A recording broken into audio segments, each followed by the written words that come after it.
This episode was previously released, but we think you'll enjoy listening again or hearing it for the first time. We will be back in September with all new episodes with some new guests, and some of our friends from past episodes will be back to talk to us again. We are so grateful for all of the amazing people who have joined us on the show in the past 2 years.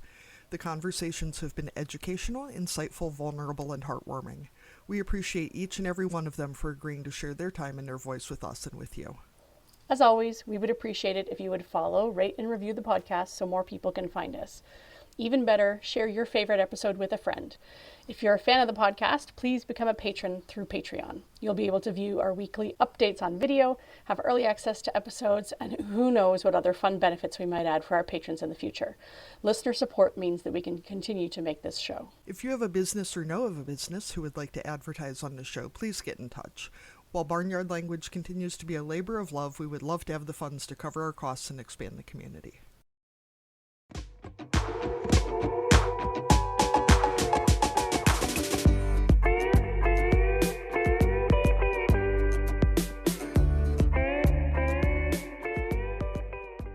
Welcome to Barnyard Language. We are Katie and Arlene, an Iowa sheep farmer and an Ontario dairy farmer, with 6 kids, 2 husbands, and a whole lot of chaos between us. So kick off your boots, reheat your coffee, and join us for some Barnyard Language, honest talk about running farms and raising families. In case your kids haven't already learned all the swears from being in the barn, it might be a good idea to put on some headphones or turn down the volume. While many of our guests are professionals, they aren't your professionals. If you need personalized advice, consult your people. Welcome back to another episode of Barnyard Language. We're happy that you're joining us again here today. We usually start out by checking in with each other. Katie, what's the news? What's happening? I feel like I'm going to jinx it, but we are potentially close to being done with harvest.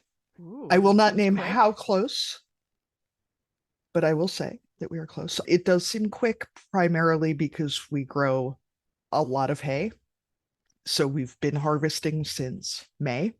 Sure, We also grow ongoing harvest. oats, which is harvested quite a bit earlier in the summer. This year, at least, we have not grown as much corn, which is economically, I don't even know what corn prices are at right now. Economically, it's probably totally fine that we're not growing that much corn, but it does make harvest go faster. Right?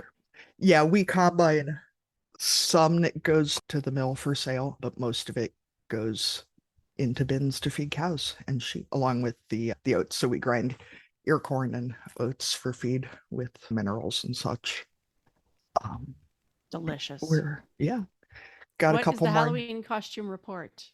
Did you get the thing made? If anybody is interested in a 4-year-old boy with a bad vocabulary and occasionally bad attitude, who is sometimes very fucking cute, but who will not wear that combine costume that his mommy spent days and an embarrassing amount of money and effort creating for him. He wore it for about a block and a half, and then he realized that all the other kids were running from house to house and he couldn't run because he was by a box. Wearing this huge ass combine costume. Turned out awesome now, I thought.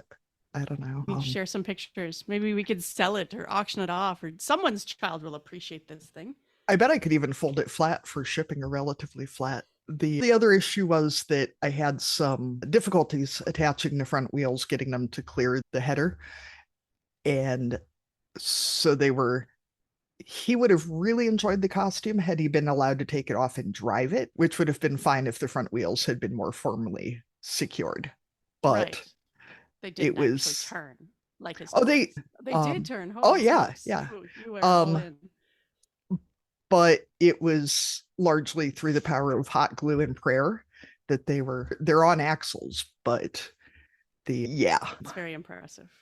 I'm impressed with myself. I'm not sure that he was. Also, the unload auger did not swing out or actually unload anything, which he was very upset about. Gosh. I mean, he had very high standards for this costume. Yeah. The girl child, on the other hand, was totally stoked about her $20 Amazon mermaid costume. Was she still all the things? Because she was, what was it? Mermaid. She was going to be a mermaid unicorn princess or something. Yeah, I don't know. She just went as a mermaid. She seemed happy. So now we have a spare unicorn costume for another day. which is good. We had parent-teacher conferences this week. Neither of them is getting expelled yet, so that's good. Whoop. Apparently, the boy child likes to just yell for his teacher, and he only uses her last name, which I feel a little bit bad about because I think it's hilarious. But she's been a preschool teacher for a lot of years, so it would take a lot more than that to concern Probably her. not the worst thing she's been called. No, I'm sure it's not. Other than that, we're actually starting to look at the lambing calendar because it always comes sooner than we think it will. I think we're at the middle to end of March, but I'm looking at the awesome part of having a flexible work schedule is that I can do things like taking a couple days off before lambing starts to make sure that we're ready, or potentially being able to desk. What? Feed a lamb under your desk. Yeah. I could just take my laptop out to the lambing barn if I've got enough internets and could just run the cable for the Starlink the other direction out the window and go over to lambing barn. Don't start that. I'm going to be that person. Then people are going to have that expectation, not at work, but in your family that, if you can work from the barn, then you can work from the barn. Yeah. Jim's great grandpa, when they built this farm, had hogs in the building that we use for lambs. And I don't think it's a coincidence that he had 12 kids and that he also installed a wood stove in the hog barn and would sleep out there during farrowing to make sure the pigs were okay. Yeah, because there were 12 kids in the house and it was quieter out there with a whole shitload of pigs than it was in the house. For sure. He apparently used to cook them breakfast too. The pigs, not the children. Oh, I was going to say, we cook, no, not for the 12 kids. Not for the children, no. Anyway, so that's pretty much all the news that's fit to print here. What have you got, Arlene? It's a bit smelly out today. They started stirring the pit 2 days ago and spreading yesterday. So I saw lights late into the night last night, and they're already out hauling more right now. So it's a bit. Quick question: do Canadians yell "smells like money" when they smell shit, or is that just a Midwestern Iowa thing? At least some people do. It's not one of my common phrases, but I've picked it up from you. So thank you for that. You're welcome. I came out of parent-teacher conferences the other night, and they were spreading somebody's hog lagoon on the field directly behind the elementary school, and it smells like money. That's all I'm going to say about it. Yeah. So that feels good to get that job done. And people this week are getting prepared for the Royal Winter Fair. So we have a variety of different schedules going on because between ourselves and our daughter and our staff, who are either 4-H members or 4-H parents, there are a lot of people trying to figure out how we're all going to get to Toronto on different days. So there's been a lot of planning and some training, and my mom is actually coming here to help me milk cows for a couple of days because I'm not used to doing it by myself and everybody else is leaving me. And then later on in the week, my mother-in-law is going to be a champ and she's going to look after some kids so I can go for a couple of days. So it's going to be an interesting week. So if anyone's in Toronto at the Royal Winter Fair, I look forward to maybe connecting with you there. Halloween happened at our house too. And we only have 2 trick-or-treaters out of 4. And it is so much easier now because we don't have to worry about car seats. They can buckle themselves. I just think back to the years because we do country trick-or-treating. We just go to people's houses that we know and we drive around. So maybe only hit 12, 15 houses total over the course of the night. But when there used to be all 4 of them and lots of car seats and lots of buckling, it was a lot longer. It was a very long process. And I think this year we got it done in about an hour, and we could have hit a few more houses, but they were both like, yeah, we're good. So it was like, fine, let's go home then. So yeah, it's a lot easier these days. Arlene, I like your tattoo there too. Took me a second to realize that it was not actually. I still have a Halloween tattoo of a spider on the back of my hand. Yeah, that Katie can see. Wow. Arlene's joined a biker gang or some shit. That's awesome. Yeah, hand tattoos. I know with country trick-or-treating around here, at least, ridiculous shit tends to happen. Have you ever had any really bizarre happenings? Somehow it seems like going to different people's farms in the dark tends to be more fraught than walking from house to house in town. Not too bad. There was one year we went to a neighbor's house and waited for a skunk to wander by before we went up to their door, for sure. And the last couple of years we had some people who we were the only people that they got for trick-or-treating, and they knew they were going to be away on Halloween night, so they would pre-deliver and drop the stuff off at our house in the days before Halloween. So that made it much more efficient because then we could cut a few houses off the list and still get the stuff. That worked out pretty well. But yeah, I don't think we've ever had to like put anyone's animals in or anything like that. It's more either the kids think they're going to take off their shoes and make themselves welcome and just walk into the house, or we're trying to have a visit and they're already back in the vehicle. Okay, let's go. So we were discussing that maybe when our kids are too old to trick or treat, that we'll just dress up and go visit the neighbors on Halloween, because it's a good chance to go visit a bunch of people. That's a great idea. Yeah. And I survived the haunted house. I was partially wrapped around my seven-year-old, but I don't think he minded. I think he was a little bit scared too. So we helped each other through it.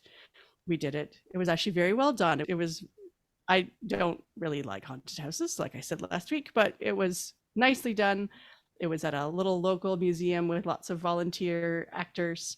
We went through one room and someone was like, "Hey, I know you guys," after they had scared us. And they told us who they were from behind their masks. So it was, it was a bonding experience, let's say.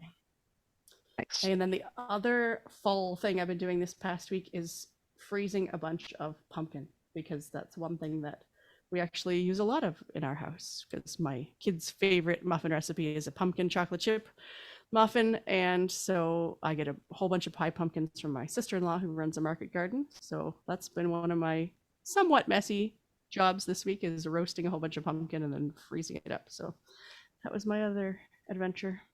I'm feeling pretty proud. I somehow impulse bought, we get a CSA share in the summer, and they also do an online store where you can buy extra vegetables and that. Mhm. And somehow this week, I wasn't drunk or anything, so I don't know what I was doing. I impulse bought 10 pounds of carrots and 12 pounds of beets. Oh, okay. I don't know. So like and a 20 pounds of root- potatoes. like Yeah, a I was root just having sack a real, pack. like, I think it's too many generations of Irish immigrants like have to hoard our root vegetables for the winter. But I Bury had them a in straw in the basement. no, I had a brainwave. I make a lot of sheet pan dinners, roasted vegetables and sausage and that, because you can just dump it on a pan. People can pick out the things they like or they don't like, and Yeah, they're it's kind of very combined, but not like casserole combined. yeah, and it's something different than the crock pot, which is our mainstay. But it occurred to me that I could prep these sheet pan dinners and freeze them, and then Ooh, just look at you go. thaw them enough to get them onto the sheet pan and bake them. So now I have somewhere for my 40 pounds of root vegetables to go, which is awesome, because I fucking love beets. I don't care what anybody else thinks. I love them and I will eat them. I enjoy Just, them too. I don't enjoy preparing them, but I suppose, getting some yeah, prepped and put away would definitely take that messy purple hand step out of the process. yeah. And no apologies at all for the cat who just came through the background. I don't know if I mentioned it in last week's episode, but my old cat was very sick. And I honestly thought we were going to have to put him down last Friday. And he's pretty much back to his Normal pet noisy, self. pain in the ass self. Turns out one of the neighbors whose house he frequents had rat poison out in their goat barn, and we're fairly certain that's what he got into. So they have So good thing he's on kindly, the mend. yep, they've kindly offered to find some other way to deal with the rats in our goat barn, which I really appreciate. Or at least make the rat poison inaccessible for cats. Yeah. But not Yeah. rats. Yeah. All right, let's move on to our guest for today. We're really excited for you to hear them. All right, so I will go ahead and get started then. Today, we are very excited to be talking to Heather Bell, who's from Michigan and is the parent of 8 kiddos, and who you will recognize as Mama Bell if you are on any of the socials. So Heather, when we talk to people, we ask each of our interviewees the same question to start out, and this is a way to introduce yourself to our listeners. And we ask, what are you growing? So this, for farmers, can cover crops and livestock, but also covers families and businesses and lots of other stuff. Heather, let us know, what are you growing? I'm growing kids, chickens, cows. We got lots of irons in the fire trying to get our kids their lives started. So we've been kind of, we have lots of things going on in this house constantly. I bet. Yeah. So usually, since we have lots of farmers listening, we need some of the details. What kinds of chickens and how many? Okay. So we are a small family farm, We have 4,000 chickens. And I know a lot of people will think, holy cow, that's a lot of chickens. But trust me, when we went to the International Poultry Convention, we would go by a booth and they'd say, how many chickens you have? Because we were looking for a barn and a system, and we'd tell them and they'd be like, oh, that's cute, because they're doing millions of chickens. So we thought we were on top, but then when you go to something like that, you realize you're just really small. But for us, we are the biggest poultry farm in the Upper Peninsula. We have 4,000 chickens. We raise them to sell eggs. So we sell eggs throughout our community, the grocery stores, local restaurants. We paired up with our university, which was really exciting for us. They buy our eggs exclusively. And we also raise beef cows. We want to be sustaining. We want to, like with the beef cows, we sell beef also. And we just want to give a good product to our community. And we just love the farming. My husband grew up on a dairy farm where they milked hundreds to thousands of cows. And so it was in his blood.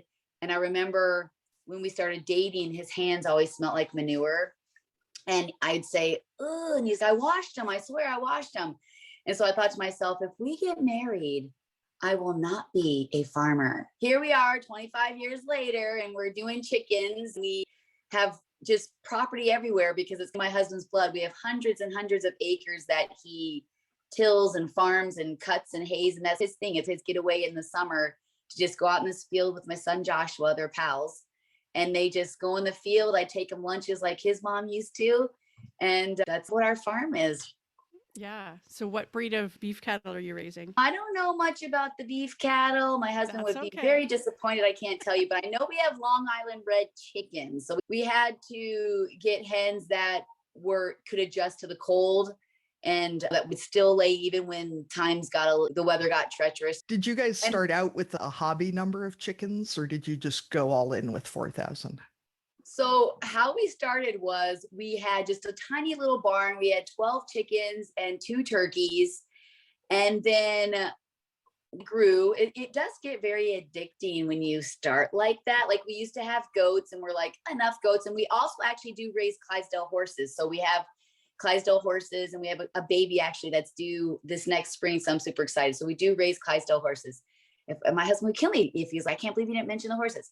But anyway, so we did start out with just a dozen chickens, and then we raised it to 50, 75 chickens, built another little barn. We called our local co-op and said, hey, we have too many eggs. Do you want to buy the eggs? They're like, yeah, we would love that. And so then we had that, and then we were like, maybe we could do this. So we built another barn, and we brought in 200 chickens. And at that time, our kids started coming to our house. So we would all walk into the barn, and the kids hated it. It was time to collect the eggs. We'd collect the eggs. We'd wash the eggs here at the house, which is a really bad idea. But when you don't have facility, I remember we actually had a plumber come, and we're like, our drains are all plugged.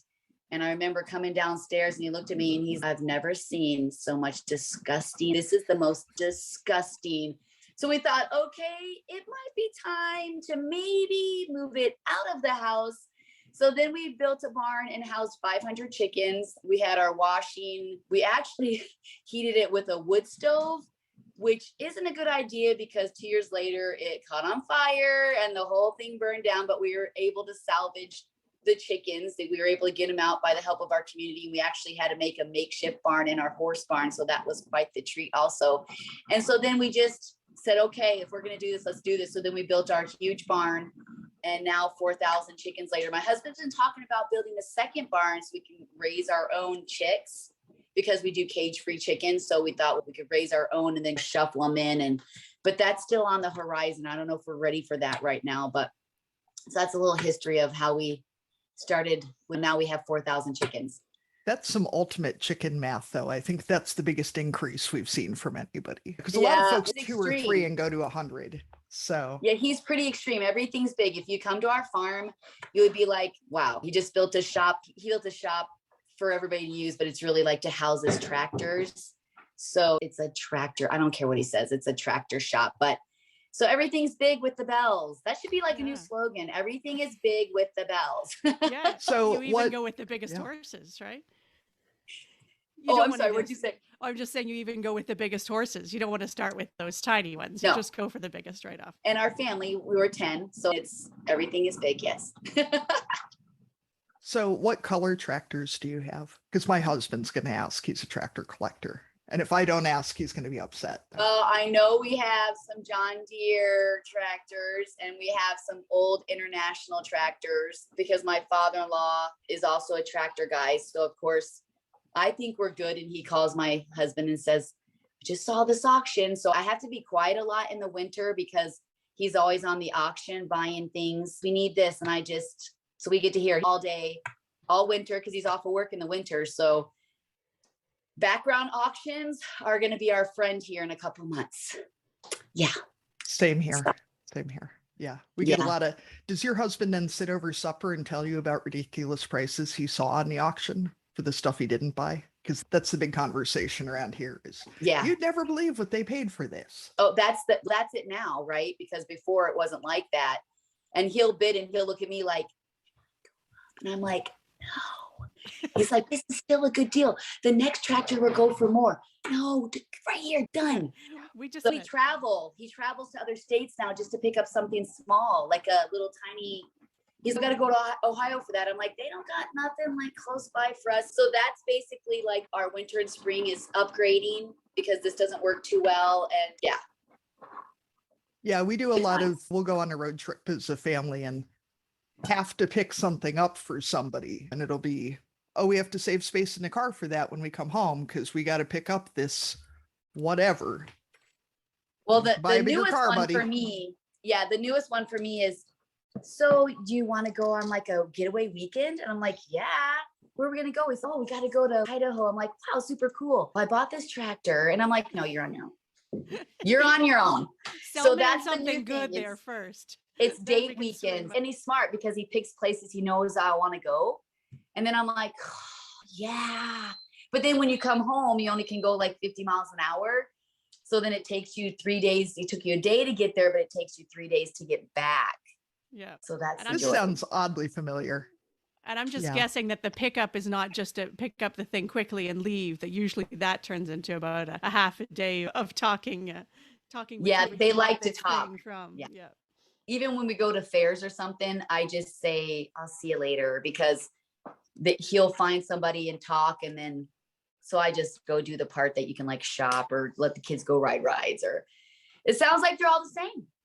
All the same. Yeah, mine is cow sales, but yeah, same thing. I got asked a little while ago if I wanted to go to a cow auction overnight, and I was like, I don't think so, because that's going to be the whole day. It's just watching cows, so I'll stay home for this one. I have to say, I'm glad I knew what I was getting into before our honeymoon, because approximately half of our honeymoon was spent looking at tractors, talking to tractor collectors, and driving around old tractor dealerships to peek in the windows at tracks. Romantic, Jim. When we first got married, I was afraid to say no, but now like 26 years later, I just look at him, I'm like, I'm not afraid to say no anymore.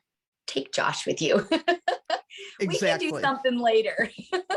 You take at least one child and you can do whatever you want, as long as I don't have to go. That is correct. Absolutely. There are a couple things I'll go to because I know there'll be some entertainment and shows and shopping. Like if he goes to Shipshewana, I'm completely there. There's so much stuff in Shipshewana. Okay.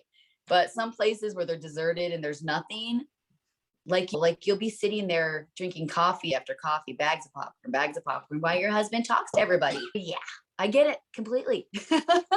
So did you grow up in agriculture, or was this a whole new adventure for you to marry into this? I was a city girl, and I was all about, I didn't like the smells. I'd go for breakfast when we were dating, and they would get the milk right out of it warm, and they'd ice it and they'd walk in and sit on the table. And I'm just like, can I have a half a glass of water? Because I would fill like the milk with half water and ice. And they were not happy. They're looking at me like, what are you doing? So that was a cultural thing for me, because I was just like, oh, what are you doing? Like, where's your gallon? I don't see it says pasteurized.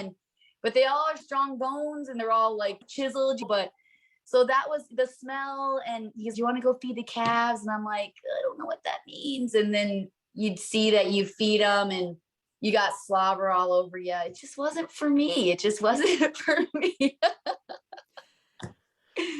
But clearly the man was. Yes, he was. And here we are, chicken farmers. And now my kids are raising cattle and my daughter runs our chicken farm. But it's a good thing though, because it's, I don't want to say forced, but it really made us have to work together as a family. Like it just created that unit because we were all out in the field. We were even baled hay and come home with scratches and your hands hurt so much from the ties because you can't wear gloves because you can't get your fingers under there with gloves. And so it really did create our family unit where we were always together. In August and July, you can't go nowhere. Don't plan a vacation because you're cutting hay, you're baling hay. And luckily we have 6 boys. So that worked out really good, but it just created this family unit for us. And it gave my kids things to do and they weren't bored, and it gave us other opportunities. We showed horses, all of us as a family, and we traveled showing horses when the kids were little. And so I think that it was definitely a benefit because I feel like my kids are down to earth. They know how to work. Now they still have those values, and it just created this like strong unit where we're just tied together. I know as farmers, you guys understand, but it took them out of the world, which was really nice because it just, I don't know, I just think it just creates that homestead. And that's why I have a huge kitchen. I got to have a farm kitchen. It makes sense, right? I'm a farm wife. I have to have a farm kitchen. And so that was the easiest to get this remodeled because I thought, honey, I'm feeding all these kids. We got this farm. He's, yeah, you're right. So that was an easy thing to, no fighting with the big kitchen because he knew. He knows that's where everyone hangs out anyway. Right. We'll never run out of eggs. How many loads of dishes do you do a day? And do you have 1 dishwasher or 2, or is it just that you have 8 kids and you just put them to work? Oh, I only have 2 kids and dishwashers. I actually got rid of my dishwasher. I got rid of my dishwasher because nothing really got done, right? Like they load the dishwasher and then you smell it 2 days later and realize it didn't get ran, or it got ran and it's so stale because it never got put away. So I thought, you know what? I need the drawers.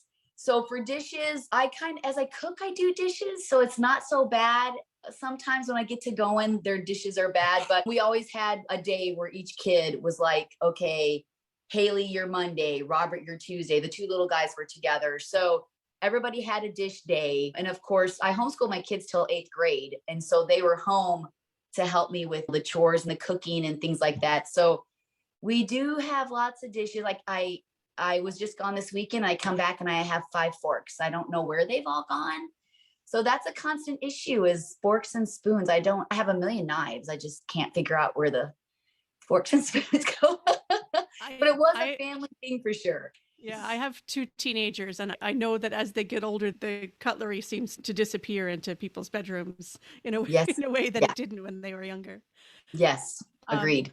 So as you've already mentioned, you've got a pretty big family. Are you willing to talk about how each of those kids ended up as part of your family? Oh, sure. Absolutely. Absolutely. Do you want me to go right now? Yeah, okay. Go ahead. So whichever order you want to go in.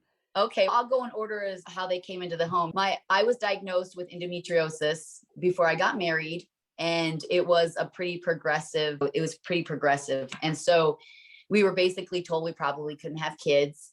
And of course, you wanting to be a mom, you're not going to really take that as an answer. And so we went through 4 years of infertility and just finally realized, you know what, maybe we can adopt, or because we really weren't, it's been so long, but I guess adoption, I really never thought to adopt because you don't really hear, at the time, I didn't really hear people adopting or foster care. Like you never really, I heard that, I guess, because the people around me were having children. So I guess if you're in that situation, you really aren't aware of other opportunities. So we ended up adopting my oldest son, David, through private adoption, and we kept it open. And his family actually only lives like maybe 12 minutes away because we just felt like it was really important that even though we were adopting David, he still needed his birth family. He still needed them because that was part of who he is. And so we didn't want a closed adoption didn't make sense to me. I understand there might be certain circumstances for us.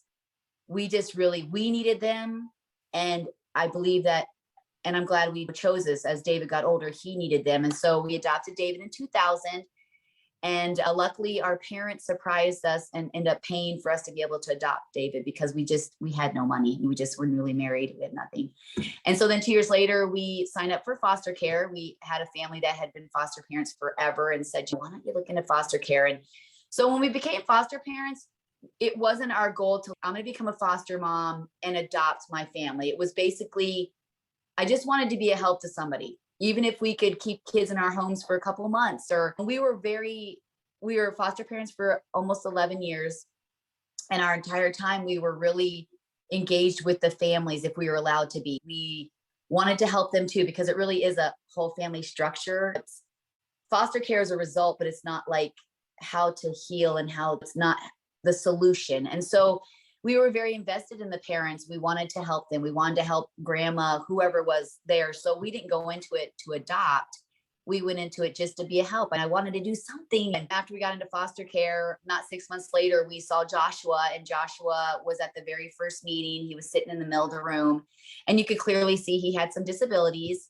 And I just saw him, and it was just like one of those like movie moments. I was just, that is my child. Like, I just knew that I needed to be his mother. And so we came up to our social worker, and I said, who's that little boy? I feel like I'm supposed to be his mom. And she just looked at me, and she's, really? Because he has some disabilities. You guys are just getting into foster care. Are you sure? And I'm like, yeah. And they were shocked, because it's not often that children who have disabilities do get adopted, but there are people who do adopt children with disabilities that are wonderful parents. And it's hard, because as a new parent, you don't know their future. You don't know how you can even help them. And so we brought Joshua into our home, and then a year later adopted Joshua. And he did have some disabilities. He was shaken at 2 weeks old. And so he had a lot of different disabilities that he's overcame. And he's so wonderful. He forgets some things. Sometimes he'll be eating, and he'll come back and eat at somebody else's food. And I'm like, Josh, that's not your plate. He's like, oh. And so it's just things like that, but he's doing great. And he's just, you would never know. He drives tractor. He drives a side-by-side. He runs trucks, equipment. Just, absolutely a miracle. And so anyway, we adopted Joshua on July 3rd of 2003. And then on July 5th of 2003, I found out I was pregnant with Gideon. And so it was like that weekend. It was like the craziest weekend ever. And so I found out I was pregnant with Gideon.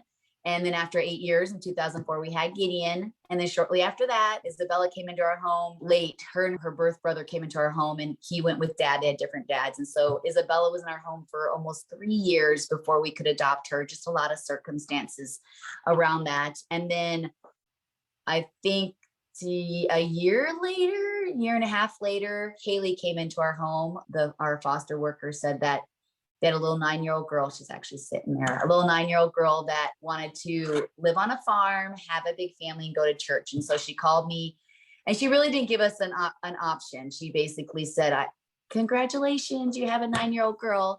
And so then Haley moved in. Shortly after that, little Noah came into our home, because their brothers were actually our neighbors. So their dad worked for our company. They were renting from us, the same house the boys are in right now. So odd. They were renting from us. Their dad was friends with us. They would come over, and the boys would come over and ask to play with the kids and ask to eat dinner with us. And so Noah came into our home because they wanted them by their brothers.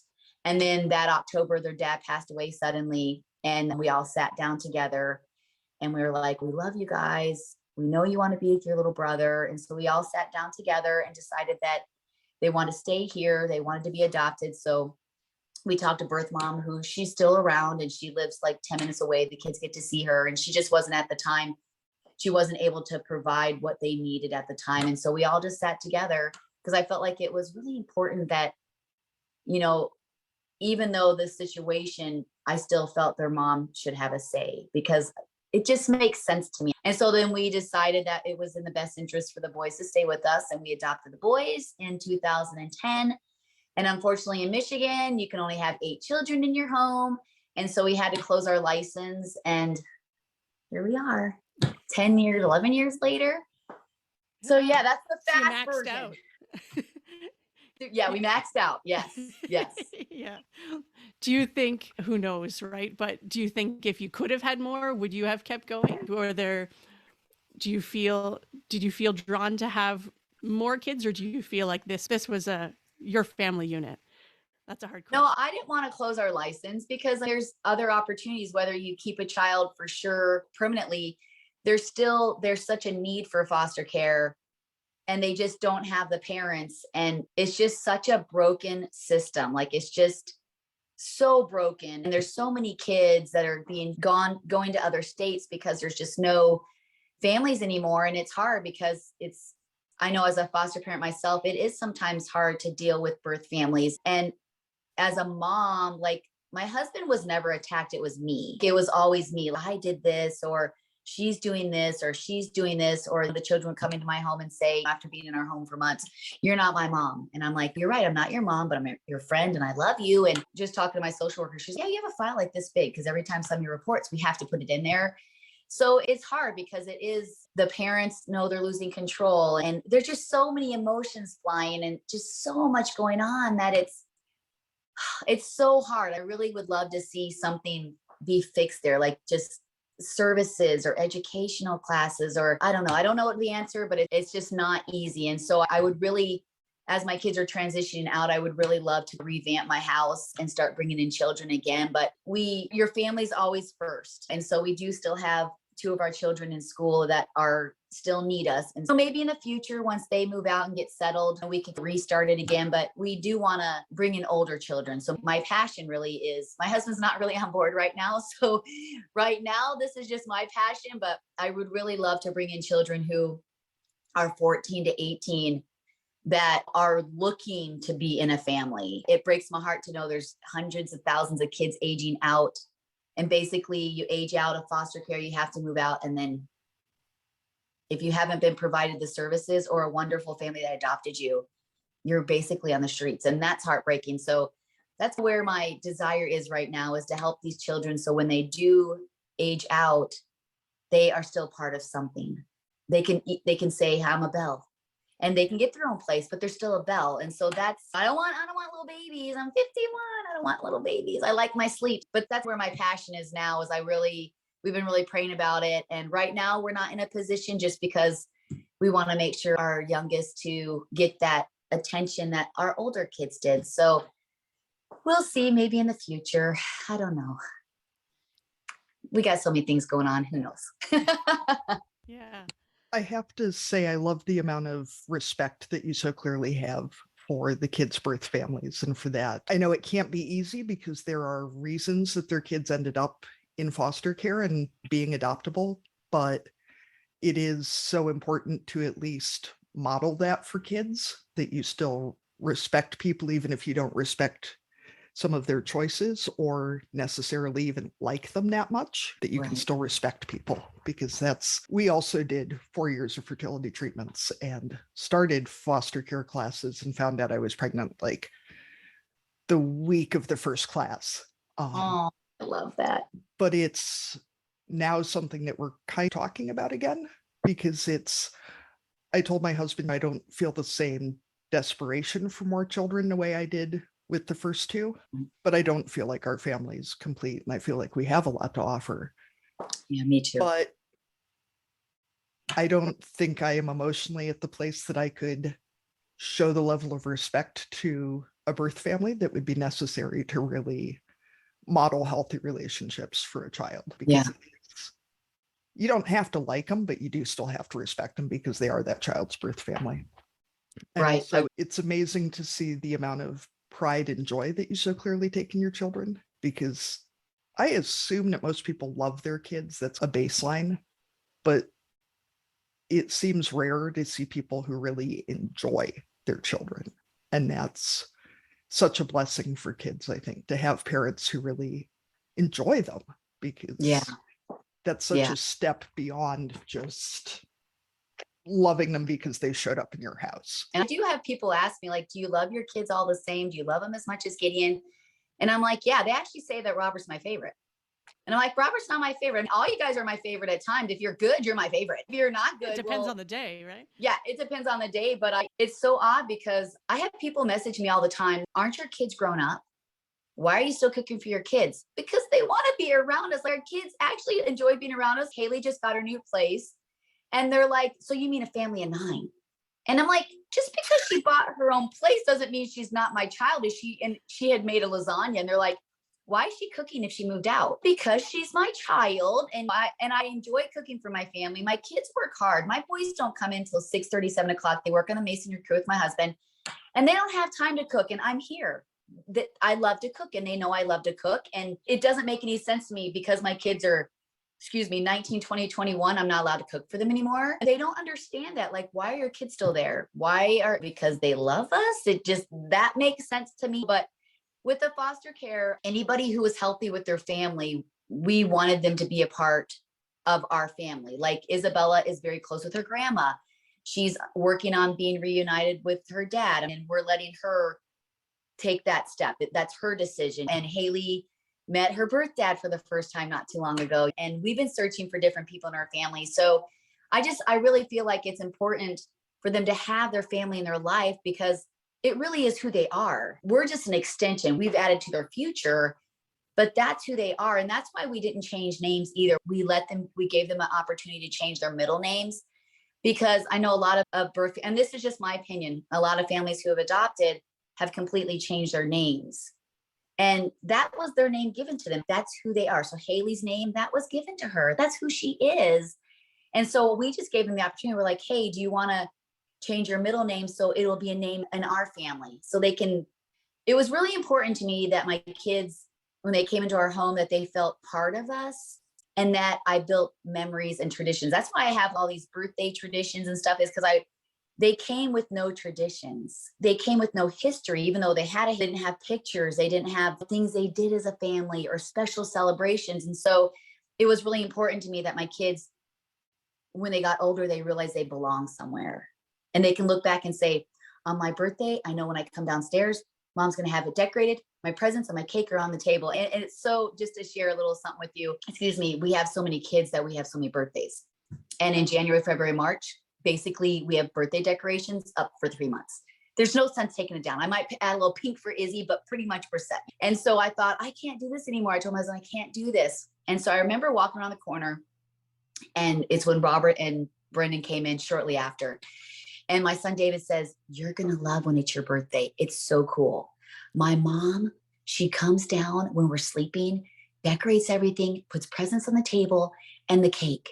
And you come down to it all. I was like, okay, we're doing it forever. And so I kept it because David was so excited and shared it with them. And he's like, really? Really? Because I don't know if they got a party. I don't know. And I'm not going to ask, because when they feel they're ready to share things with me, they know we're here for them, but that's their story, their history. You know what I'm saying? It doesn't make sense to bring up stuff so they can't move forward. So anyway, I really tried to build a lot of traditions and stuff for my kids because I just wanted them to belong. And we've had, like, one Christmas, we had the boys' mom and Izzy's grandma over, and they stay with us Christmas Eve and they open presents with us. And that, I just feel like that you have to do that. It's just, our kids need that. They need to know that we all love them. They need to know that we accept them too. And if we don't forgive, then they'll never forgive and move on. So it really is about the children. It's not about me. It's not about even the birth moms. It's about the children. You do what's best for those kids so they can heal and stop that cycle, right? Because I don't want them to do what they grew up with. We want to see that, hey, you can also do this. You can love them. You don't have to make those choices. And you can also start your own kind of. So it's really important. A lot of people don't understand. They're like, I don't understand why you have a family there. I don't understand why your kids still hang out with you and they're 21. But I know soon when they find that somebody special, they aren't going to be eating them at table anymore. So I'm going to feed them until they find that somebody special and they have their own dinners that I'm not going to be invited to. So I'm going to do as much as I can with as little time left as I can. And if they don't like it, they just boo on you. But that's just how it's going to be.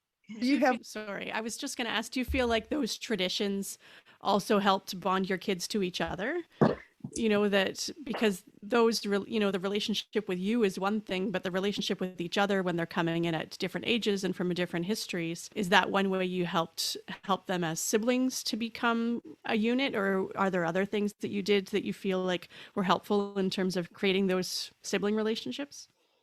No, I agree. Yeah, just having these traditions, like when the holidays come, we have game nights. I buy us matching PJs and they grumble, but they wear them, and we do games. And so kids know, okay, Christmas is coming, Mom's going to put games together. And so anything that I can do to promote us being together is what I would do. In like bedrooms, I had the 4 older boys together and the 2 girls and the 2 little guys. And as they started to grow up and different ones matured differently, we had to adjust things. But yeah, Haley, when I first met Haley, I was so excited. I got cookies. So we could decorate cookies together and chili. And David looked at her and said, we have horses. And she looked at him. She's, oh, and she looked at me and I was like, yeah, go ahead. So her and David left. I was like, with my icing, I'm like, okay, I'll decorate some cookies. But so they bonded right away. And that's what I want. Like, I wanted them to have each other. And they're really close. I know the favorites. I know the ones that can't stand each other. I love it that the other day, they all went bowling.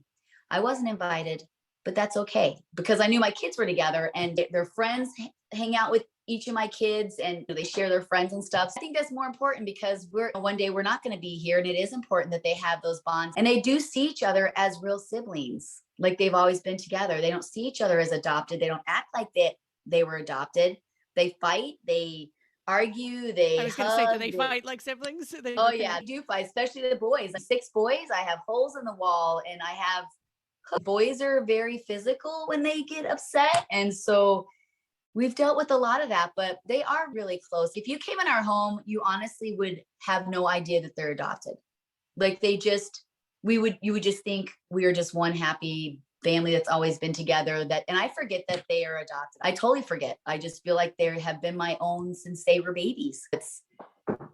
So what are any of your kids interested in working on the farm or working in ag? And what do you enjoy about raising kids on a farm?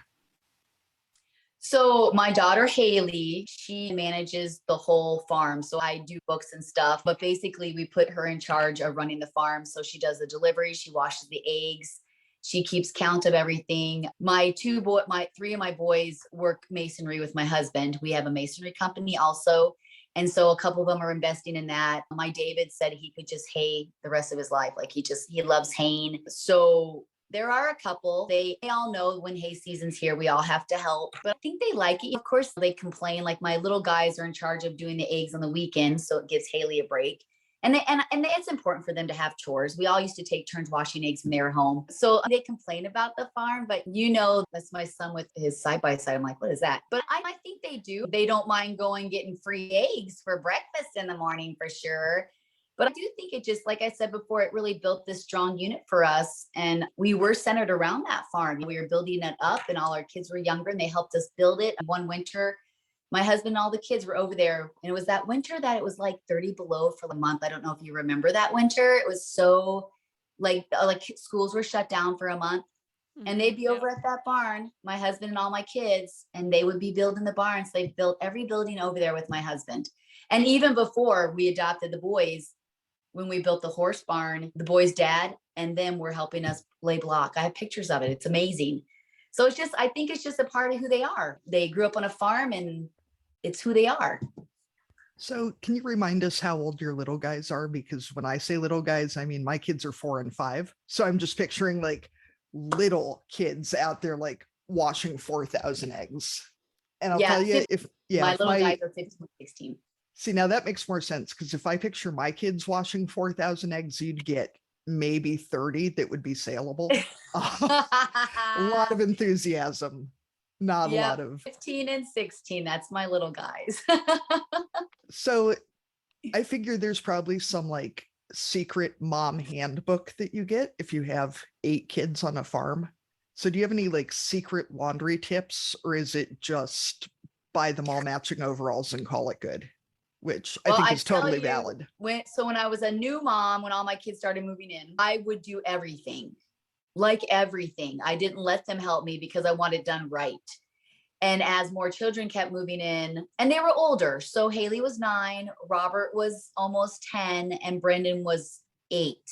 So my last several children were older, so they could help out. But I did try to do everything myself. And I realized you can't do everything yourself. And so it was really important to us also when our children came in that we had a schedule and that they had a purpose and that they had something they were in charge of, because before they weren't really in charge of anything. And so we wanted to get them right into the mix right away. We wanted them to feel like they were part of our family. We wanted them to have jobs and have responsibilities and have a schedule, because most of them came, they didn't have a schedule. And I think that's important to have a schedule. I would come downstairs in the morning And I had a notebook sitting on the counter. They knew where the notebook was. And I would list everything we had to do. And then I would write down pick 3. They'd have to put their name next to 3. And they would race downstairs in the morning because they wanted to make sure they got the easy jobs. And so that worked out for a while, but then I had to say 2 easy jobs, 1 hard job. So I had to have easy jobs in one category and hard jobs in one category. And so they had to pick 3. And I didn't care when the job got done, but it had to be before dinner. Like the job had to be before dinner. With my little guys, of course, there were little things like pick up the shoes in the front, put the pillows on the couch, because you can't expect a 3-year-old to clean toilets. It's just not age appropriate. I'm sure they would try, but who knows what they'd stick down it. I don't know. And so I made sure that I had a list because I did homeschool all my kids till 8th grade. So we would get up, we would have breakfast. I would give them their chores. We do school, and then they would do their chores in between breaks or whenever. And so we did that. Everybody had their own day for dishes when they were younger. Laundry, I basically did all the laundry. Then I was like, okay, enough of this. So then I would have somebody who did towels, like, Haley, you're in charge of folding towels and putting them away. We would all fold laundry on the bed, and then we put it in piles, and the kids would come and take their laundry. Now that they're older, even though they have a house, they don't have a washer and dryer. So we have days, we have board, and I bought them all a hamper and with their names on it. And so they have a hamper with a little tiny thing to put their detergent and stuff in. And so everybody has a day.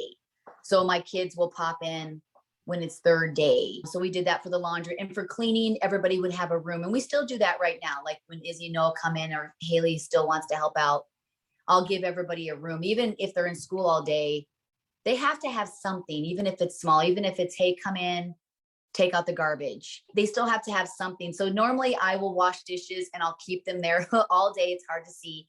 So when they walk in, I'm like, okay, you guys got to put away the dishes. And so that would be their job, is to put away the dishes or clean the entryway. So we do all pick a room. We did that when they were little too. And now pick a room, clean that room, and then you're done. Go back to your day. It worked for us. And like meals, I'll ask the kids, hey, does somebody want to cook this week? And they'll say what they want to make, and I'll add them to our board. We do a weekly board, and that's been working out really good. They'll all take turns cooking also. But we've done that since they were little. I cringed watching them make cookies and stuff and watching them destroy the kitchen, but I knew it was important. So it's important though, because even if they messed up the kitchen, I knew they still had to do that. This is what we do now. And it's so funny because I'll tell people, like, I wish there was TikTok like 10 years ago. Like everything we're doing right now, we've always done. People are just seeing it now. And it's always been on that scale because you never know what kids are coming into your home. So I always was making everything big. So everything I do, I've always done. Like this, I make cookies enough for an army, and my army eats it. So nothing, there's, I was just going to say that's a good reminder for me that I do have that piece of control where I have a hard time watching them make messes and wrecking the kitchen or whatever. But yeah, I need to remind myself now and then that this is where they need to learn.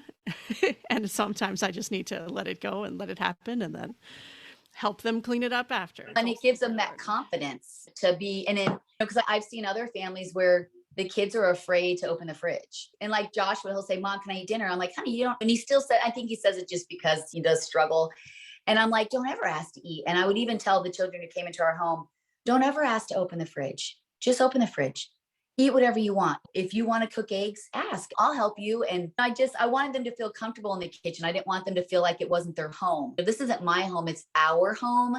So I don't want my kids walking on eggshells. If you want to make eggs, if we have to buy a new pan, we'll buy a new pan, which we've had to do because you got to oil that pan. But I just wanted them to feel comfortable in the kitchen. I wanted them to feel like this is their home too. And I feel that they do feel that, even though they're not, some of them aren't here.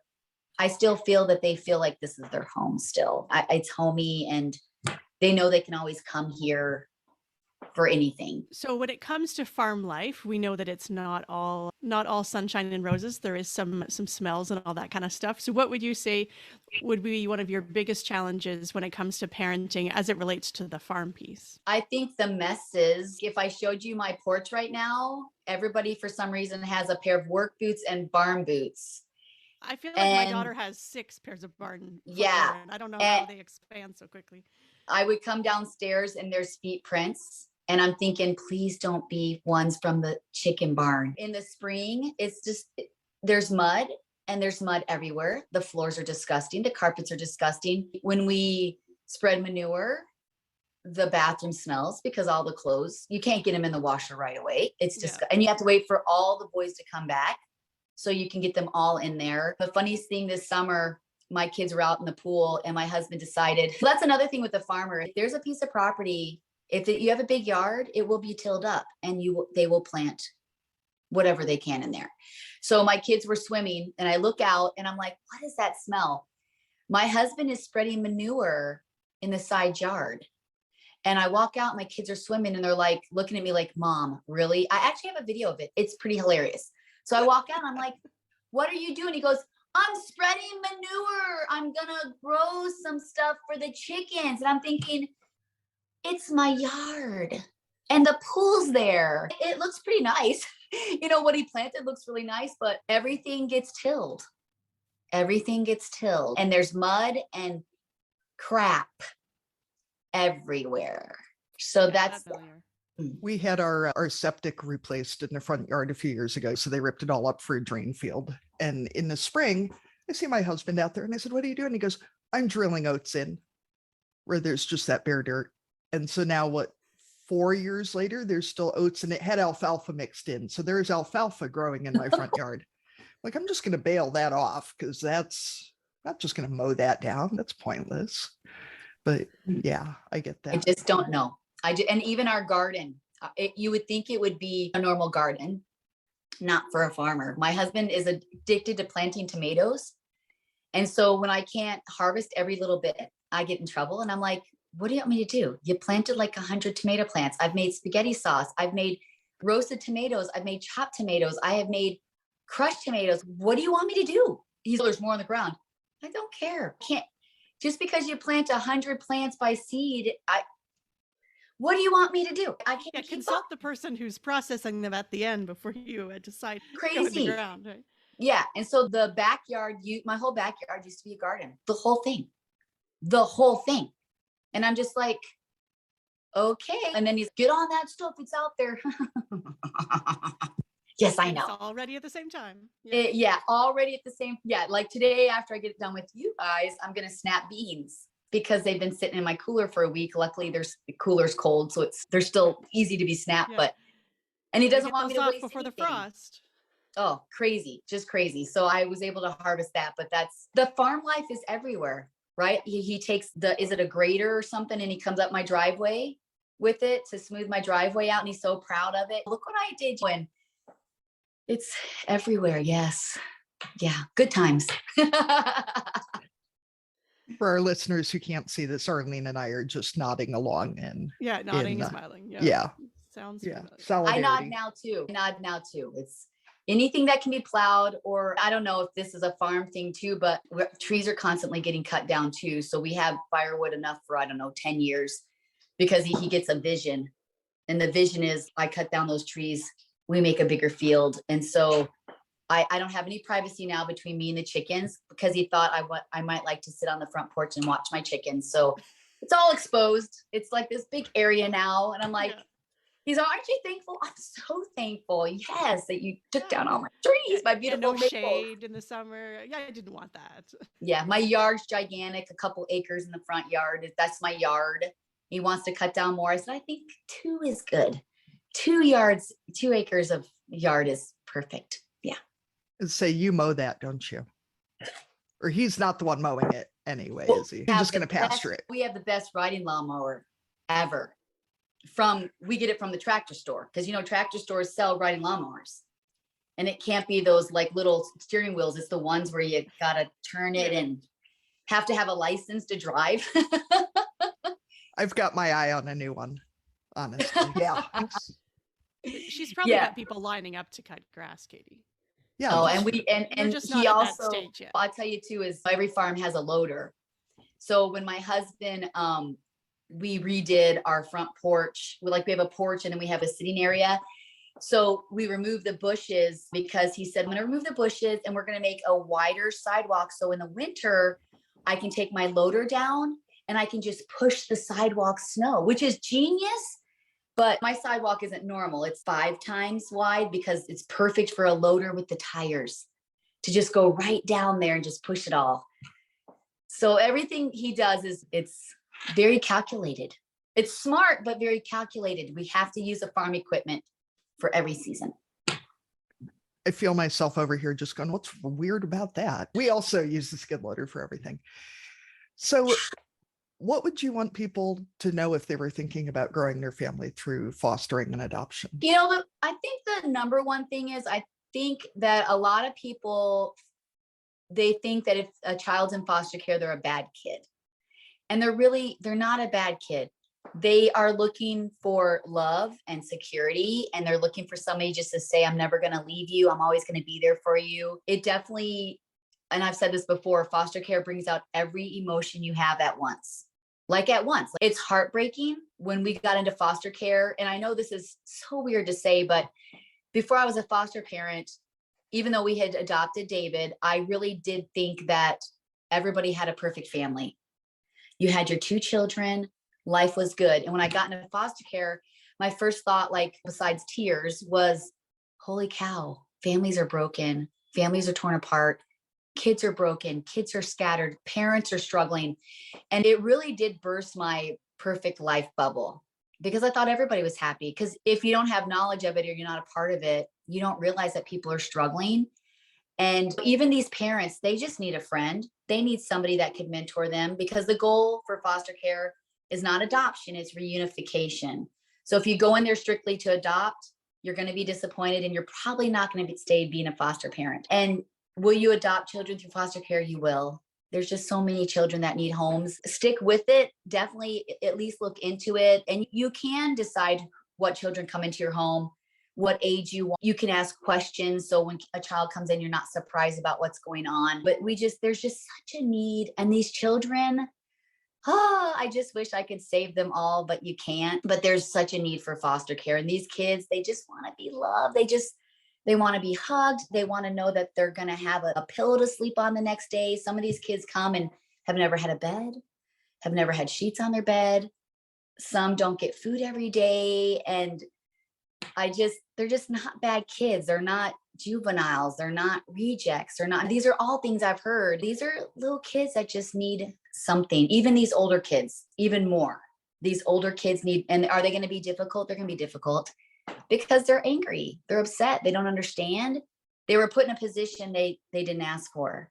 They're the innocent ones in all of it. So I would definitely look into it and just go in with it, just wanting to hug these kids up. And some of them just want you to sit by them or maybe watch them color a picture. They don't ask for much. They don't ask for anything, actually. You get them a coat and they think they won the lottery. It's just the simple things that we take for granted, they don't get, like breakfast. It's the little things that we have never really had to worry about this is where I start to get a little teary-eyed, but it's things that we feel everybody has and they just don't have it. When you bring them to your home, treat them like the rest of your family. Don't treat them like they're foster kids. Don't keep their stuff in bags. Put it in a dresser. Treat them like they're your babies. If your kids all get this, make sure they get it. And when they leave, give them their stuff. Don't keep it because you bought it because they were foster parents. That drives me crazy. I don't know. I could go on and on about foster care and their needs, but it's just broken. There's just so much brokenness around us that people aren't aware of. And they just want somebody to hug them and say, I love you. I believe in you. I'm here for you. Even if you go home, I still love you and I'm here for you. And the parents need to hear that too. You can change the parents' lives. I've had lots of parents who I became friends with and I still talk to them and they're doing great. They just needed somebody to say they loved them. I hugged many birth moms, and they just cry because I don't know if they got hugs from their moms or hugs from anybody else. The smallest, kindest words can change a whole life. A whole life. And you just saying, I love you, or you're doing great. Simple words can completely change a path for somebody's future. We all need kind words, right? We all need kind words. Oh, now I feel like I want to give you a hug. Thank you. I would love that. I love hugs.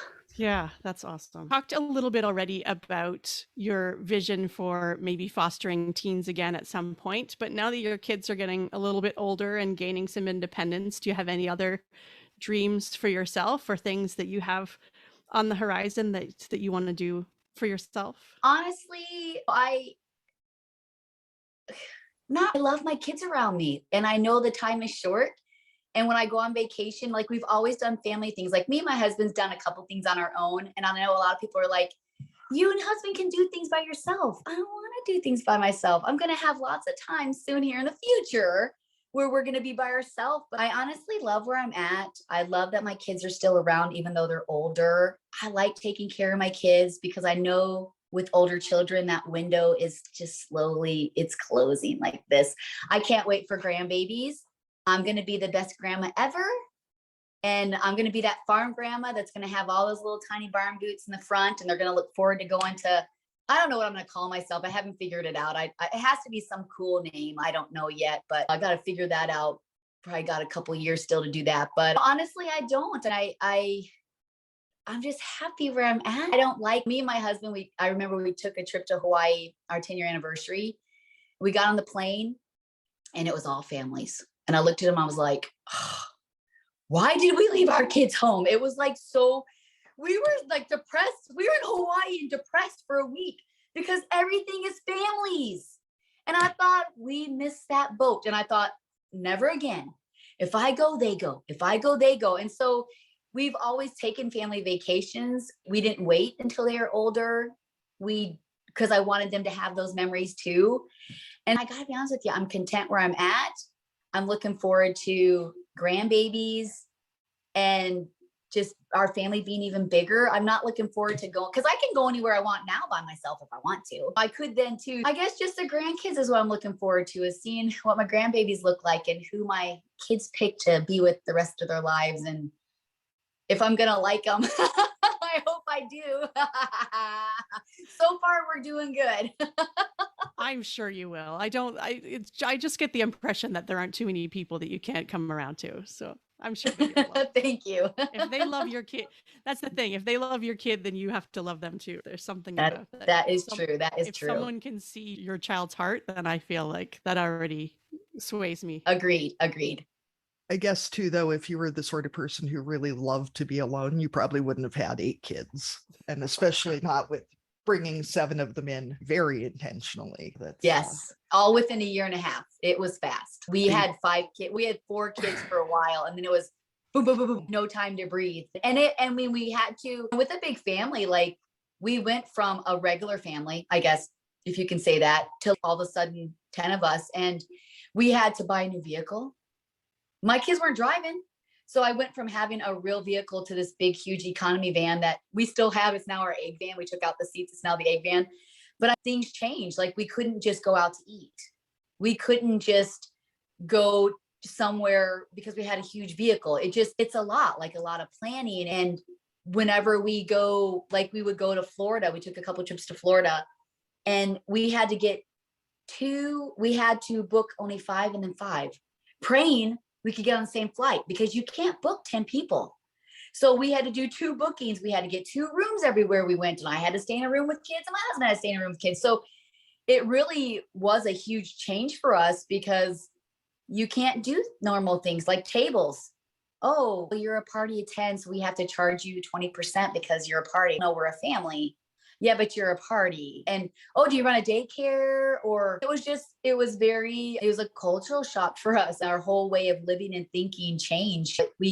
I don't, like when I grocery shop, I don't go down the Pepsi aisle or the cookie aisle, the cracker aisle. We go around the safe, veggies, lunch meat, dairy, cleaning. We never went down those aisles because I get a 24 pack of Pepsi. It's not there. It's gone. So there are things we couldn't buy because it's a big family. Don't get me wrong, we like our treats, but you just have to adjust. You don't get 1 pack of ham, you get like 15 packs of ham because you know the sandwiches in 2 days you're gonna have nothing, because girls, boys. So it really was a different way of thinking and readjusting our family, how we live, the things we do. A lot of people ask, like, how do you spend so much time with all your kids when you have 8 children? I don't know if that's a question to come, but for us, me and my husband would have these different trips we'd pick, and we'd take 2 kids. So Robert and David went with us once, and the next time it was Josh and Haley, and then Gideon and Brendan. And then the little guys were too little, so we had to do like small things with them because I mean, they're 3 and 4. You can't just take them to a convention for a weekend. And so we made sure that we would pick 2 kids, and then I would have a kid where I do a date night. My husband would take the girls. So we did make it a point to do things with our children special. And they all remember that. Every one of them remembers going on the trip to the Pepsi thingy, or going on the trip for this, or going on the trip for this. So we had to be, and you have to be very conscious. It's not natural to just hug 8 kids. You have to be conscious of it. Did I talk to Haley today? Did I kiss Noah this morning? Did I even talk to Noah this morning? You have to consciously be aware of hugging them, telling them you love them, making sure you said hi to all of them before they walk out the door. It's not like a couple of kids are like, I love you, boop, gone. It's, I haven't seen David today. Where's David? Where's David? Another thing too is my kids weren't allowed to stay in their rooms. Your rooms are for sleeping and changing, families here. And we did that because they came from being alone. And when kids are alone, especially teenagers, sometimes good things don't happen. And so we wanted our kids to be with us. And when they got angry, we didn't let them storm upstairs, because then again, you have a child that's a teenager that was struggling. You don't want them alone. And so we'd say, you can be angry, but you're going to be angry here. And then we're going to talk about it. So there were different rules that we had to have, simply because our kids were close in age and they were older. And we wanted to really promote that family unit, working together as a unit. Your feelings are justified, but then we have to talk about it. And so that's some of the rules we did, just I think to keep our kids safe. They weren't allowed to have smartphones until they could buy them themselves and get a job. So they had talk and text phones, but some of my kids, Goodie just got one at 17 because he got a job, and they got enough to worry about, and then have to worry about that too. We were really strict with electronics because as a big family, you have to be careful with that stuff. There are things we had to do. My son Brendan says, Mom, we're Amish. And I go, we're not Amish. Yeah, we are. We make our own applesauce, and none of us have cell phones. We're Amish. Okay, I'll take Amish then. You'd probably have even less laundry to do if you were Amish. You'd just have like plain clothes and like 2 or 3 outfits each. You'd be done with it. But that's true. That is true. But there lots were of clotheslines. That's true. Yeah. But as a big family, there were things that we had to do that might seem over the top, but we had to do that to make it work. And then kids coming from trauma, there really are some things that you have to address. You have to be careful with, and you have to really shelter those kids because they have to be able to work through that. And I don't know, there's just so much they're dealing with. We just wanted to take a lot of that from them so they could get through the transitioning into our home and out of the home that they grew up and loved. Despite how bad it can be, they still love their family and they still miss them. It doesn't matter what they've gone through. We had to have things like that to make our family work and for our kids' safety, because thoughts can become serious. They can become actions. And we just really, that'd be heartbreaking if we ever had to deal with something like that. So we had to make sure that we were, and they all knew. We sat down, everybody knew, we talked about it. And so they weren't like shocked. Oh, I can't go to my bedroom. No, you can't hang out in your bedroom all day. Come down here and be a family, go outside and play. And so one of the things I was really interested in from your social media reels, TikTok, I'm old, whatever, videos was about that some of your kids are moving out into, is it just the one house on the farm that now several of your boys are living in, or separate house? I thought that was such a cool idea that they're still in the family, but in their own space, because I do think that's so important, but such a nice transition too, that they're not just like out the door, good luck. And if that works for your kids to just be out, because I think too, didn't one of your daughters just bought her own home? Is that correct?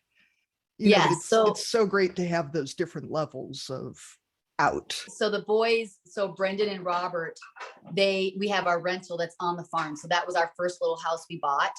And so they moved into that and they rent from us. And then Haley just recently bought a house that's maybe 6 minutes away, she said. 6 minutes away, she timed it. And then like Joshua, he won't ever be able to live on his own just for safety reasons.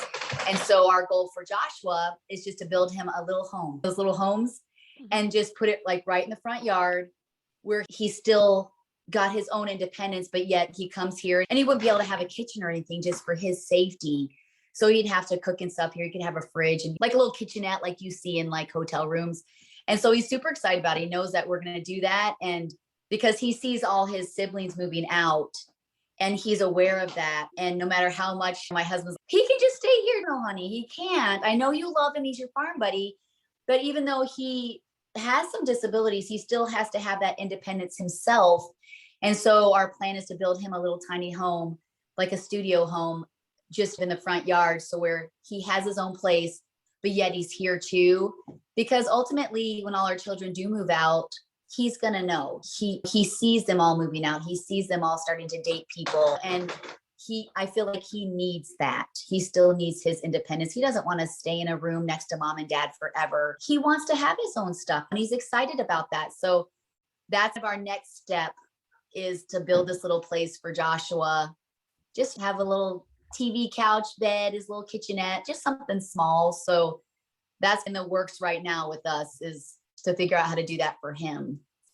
Maybe you can put him between your house and the chickens. Get some of your privacy back. That's a great. I'll put it like right there. I'll drink coffee and see his place. Yeah, there you go. Yeah, that's a great idea. Tomatoes.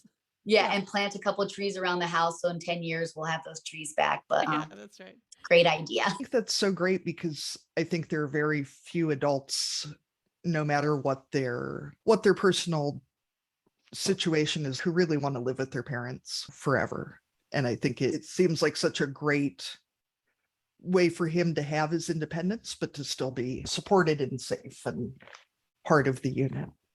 Yeah. And it's hard. I don't want to see him go. I can picture me, him, and my husband on the couch watching TV until we're old, but he needs that. When my husband's like, why don't we turn that bonus room into a studio for him? I'm like, honey, we have to give him his own space. He's got to have his own space. He's got to learn some things. He needs that. He's 21 years old and he needs that.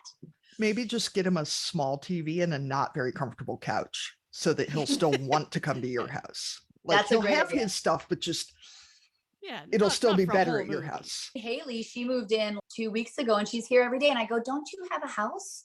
She's, yeah, it's not cozy like this. So I'm going to have to go visit her, but she's here all the time. And like I said, she had made dinner the other day and people are like, why is she making dinner? She doesn't even live there. Oh, so I guess our family's dissolved, but they don't have a problem with the boys living next door. Yeah, it's just her for some reason. I'm like, I don't get it. She's not allowed to be my daughter. I don't understand some people's thinking. But honestly, you think that the toddler years are the worst. Then you think the preteens are the worst, then the teens. And I'm telling you right now, the age my kids are at is the hardest, because you want to be their parent, but yet you have to let them make decisions, but yet you don't want them to make decisions. So you tell them things and then they tell you, I'm going to have to make my own decision. It's like a whole, and it's hard because you see them on their way that they don't need you as much, but they really do need you. So it's almost like you got to be a parent, but not be a parent. This is probably the hardest. Honestly, I'm going to tell you, the toddler years, your children are what, 4 and 5, 3 and 4. That is nothing. Just wait till they decide they're 21 and they decide they need you, but don't need you. So then you don't know when you're needed. So you're not like, do you need me right now? Or can I be needed right now? So I've been doing a lot of videos on my kids moving out and how they're not around anymore. So that's where I'm at right now. And it's hard because I've instilled those values. Just like my husband said the other day, I've already raised them. I can't raise them anymore. Now they have to take we're always their parents, but they have to take what we taught them. And now they have to apply that to their life. And hopefully they do make the right decisions. But he even said, maybe they're going to have to go through some stuff to see some stuff. And that's hard, to watch your child go through something and you see them struggling, but you can't really do much. You can give them advice, but they have to experience it. And it's so hard. Yeah. And it's almost struggling. Give them advice, they wouldn't necessarily listen to it, but you can't say I told you so either. And sometimes you can't give them advice. They don't want it. Yeah, that's right. So you're like, what's my purpose now? Get going on those grandbabies. I got to have a purpose. Please hurry up. Then you can't raise them either. You have to respect their boundaries. Oh my gosh. Yeah. So hard. So hard. Sounds like adopting more kids is probably your best choice. I think so too. I think so too. And my youngest two, they actually are on board, but dad's not. And we're a team. Yeah. So I can't push it on him. And he says, Heather, I've been praying since you asked me, and nothing, and God has said nothing to me. So I'm like, okay, he really feels like there's more to do, and there is more to do. We still have our youngest two that we have to, and Josh was in the home too still. So who knows? Maybe we'll just always be just the Bells 10. I don't know, but you never know, right? You never know. Yeah, that's right. Like lots of people, we know you because of your social media presence and popularity. So what got you started into that world, and why do you think that people are drawn to your family? How we got started was my daughter had actually showed me, it was Musically at the time, because Musically just switched, 3 years ago or something. It was Musically, then it went to TikTok. It was actually Vine's Musically TikTok. And so they were showing me these, and I'm thinking, that is the stupidest thing. Like, why would you want to be on an app that just dances? Because Musically was just dancing. And so then everything got locked down. Can't go nowhere, especially in Michigan. We were locked down forever. I think we were one of the last states to open up. And so couldn't do anything. And so I said, you know what, let's try this whole TikTok thing out. And Gideon goes, no one's ever going to follow you because you're old. And I was like, okay, challenge. I signed up there and I just started doing some things of just me, and we really weren't growing, but I thought this is fun. I could do this. And then I had put something on of Joshua. It was basically general, just I'm so proud of Joshua. The doctor said he wouldn't survive to be an adult. He's my miracle child. And people are like all over the world, like, oh my goodness, we love Josh. We love his smile. Oh my goodness, what's going on? And I thought, oh, people like they want to hear about our family. And then they would see, I'd make videos of different things, and they're like, I don't get it. You have an adult home. I don't understand, because David and Haley and Izzy are biracial. And so they didn't really understand. And I thought, oh, I mean, we could explain it. So then I started explaining that we're adoptive family and how our kids came out, in real general. Like I never really gave details because that's not my story to share. We've shared some things about Joshua that I honestly wish I hadn't shared some specifics that we did. And I wish I could go back and take that back, but you learn and you grow. And so we're very careful now to what we share. And then people were like, oh my goodness, you're an adoptive family of 10. And families started messaging me and saying, we love your family. And how do I get into foster care? And I can't believe you have 8 children and 7 are adopted. And so people just really loved our family. And then people are like, how do you clean? How do you cook? Where do you guys go? Do you take 2 cars? What do you have for cars? Who sleeps with who? And we didn't address that. Just questions about our everyday living. And I thought, okay, so we started sharing our meals, sharing our traditions. My kids are hilarious. So of course, if I could find anything funny that they would do. And so it just took off from there. People just really loved it and loved our traditions. And our page, I think, is known a lot for, we share our adoption story, but now we just share more everyday living things. So cooking, people are like fascinated by my cast iron pans. And for me, this is just what we've always done. So for me, I'm thinking, I don't get it. Like I always make a chicken pot pie in a cast iron pan that's 16 inches around. That's normal for me. But for people who are like, holy cow, do you guys eat that? Well, yeah, we eat it. We have 6 boys. Of course we eat it. So that's just how we got started on there. And I get messages all the time, women who couldn't have children and are looking into foster care and adoption. I had kids message me saying I was in foster care and I wish that somebody would have adopted me. I aged out. And others that were really struggling, just needed a friend, a couple that were about to make some very serious decisions. And they said, but I saw your page and I just felt so much better. And I'm thinking, oh my goodness, like you would never think something so small would literally save somebody's life. And I've met wonderful women. I've been able to talk with kids, and I say, message me anytime. If you ever feel like you're in a position where you don't want to be here, please message me, call me, text me, whatever. And I never thought that would ever happen. I didn't go on there thinking that would happen. And so just to see the people that, one lady messaged me and says, I'm going through chemo and I look at your videos every day when I'm in the hospital, I'm thinking, holy cow, like it's just, you just don't know who you're touching in that 30 seconds. And so we just try to be a page that's happy. And trust me, I got a lot of opinions I would love to share, but this is not the place where we get opinions all the time, right? In the age where everybody feels like we all need to hear what you have to say. And I want our page to be uplifting. I want it to be a breath of fresh air. I want people to smile and to laugh and to feel comfortable sharing things with us. And I don't want to be that political page, that page where you attack everybody, or I tell you how I feel, or we have enough of it. And I just really want to be a page that people, no matter what their beliefs are, what their lifestyles are. I just want them to come to our page and just be like, I know they love me. I know they love me. They don't care who I am. They don't care what I've been through, because our family's so far from perfect, and we've been through so much, and we've dealt with so much, and we've seen the heartache, we've seen the pain. We get it. We actually do get it.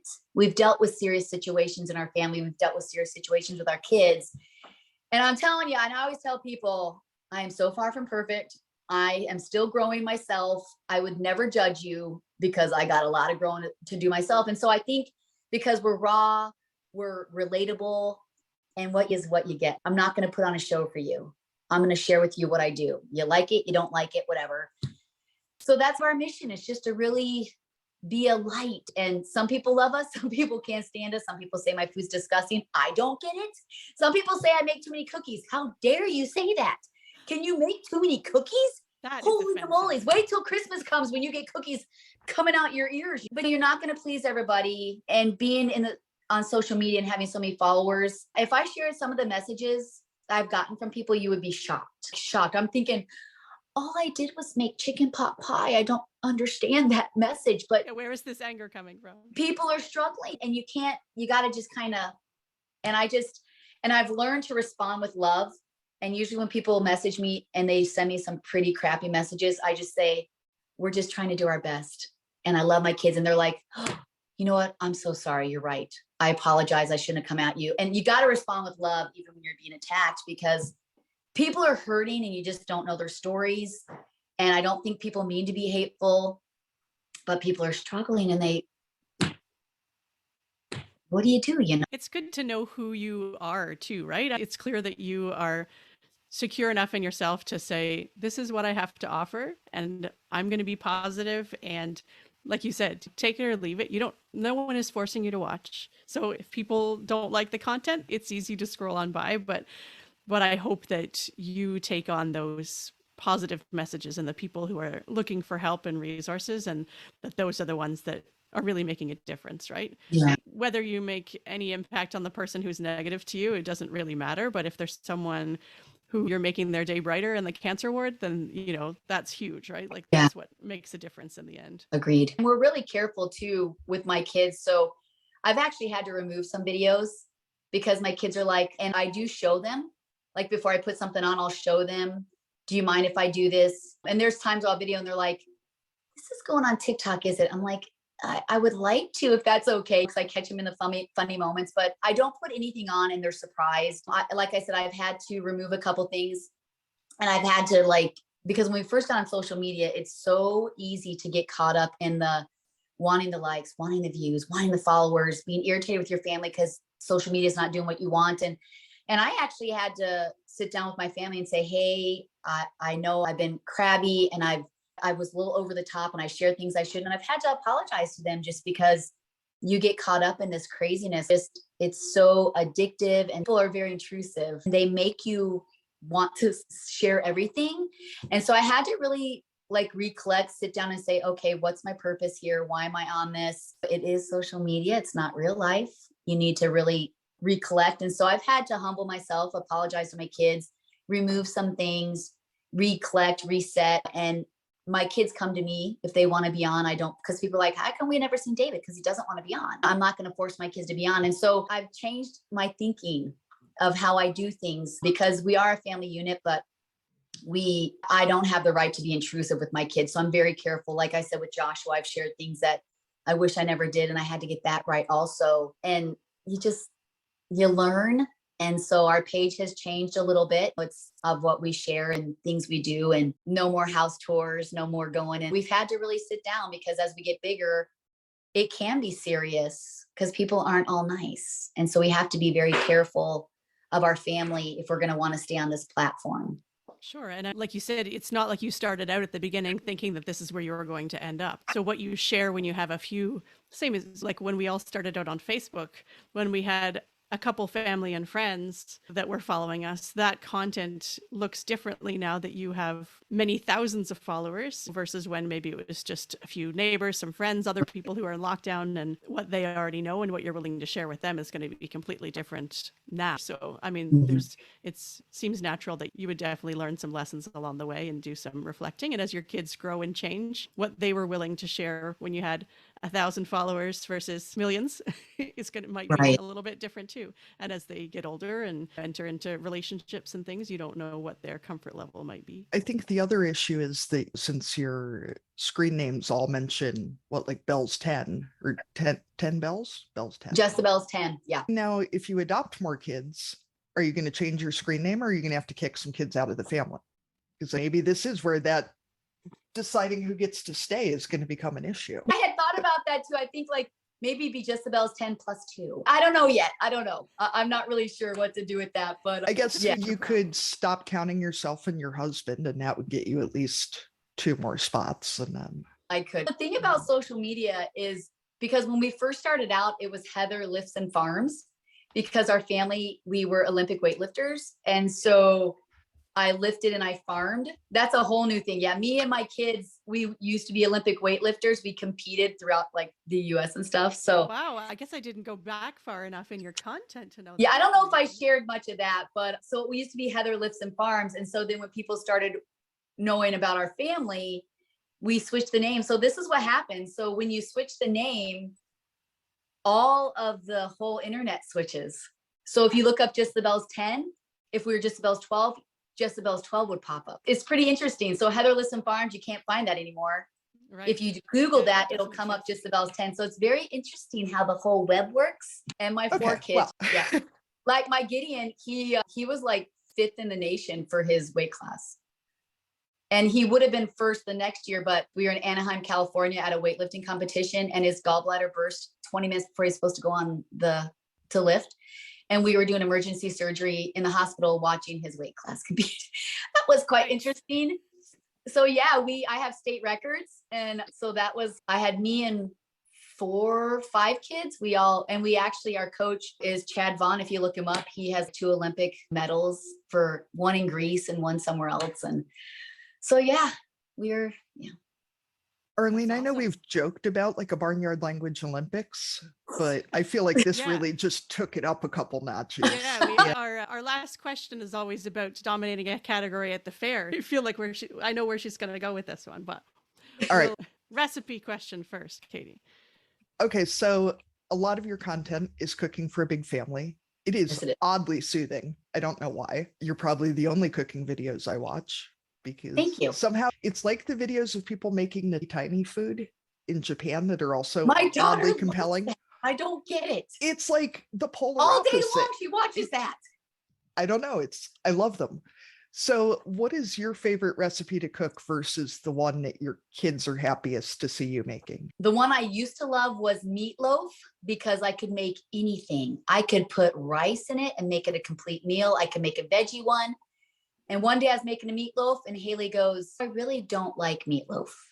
And I was like, oh. And then my other kids are like, yeah, we really don't like meatloaf, except for Izzy. She goes, I love meatloaf. And so I was like, oh. And so I was heartbroken.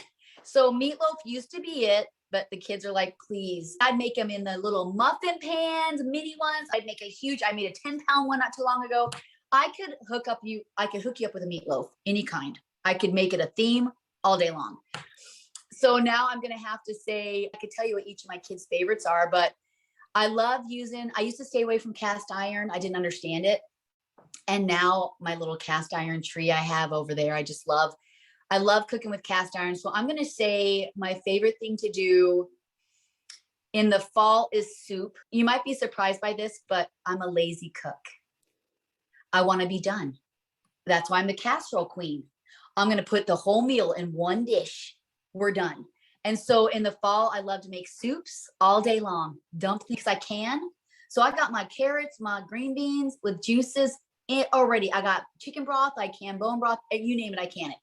So I love making soups in the fall. In the summer, I like doing Breakfasts. I like to make breakfasts in the summer because my kids are around. So I'll do big breakfasts. That's my thing, like breakfast pizza, breakfast, blah, blah, blah. In the winter, it's more like comfort foods because my kids are laid off. So that's when I'll do my casserole. So I think probably the most favorite thing I like doing is, I'm going to say a tater tot casserole because I just made a chicken pot pie tater tot casserole.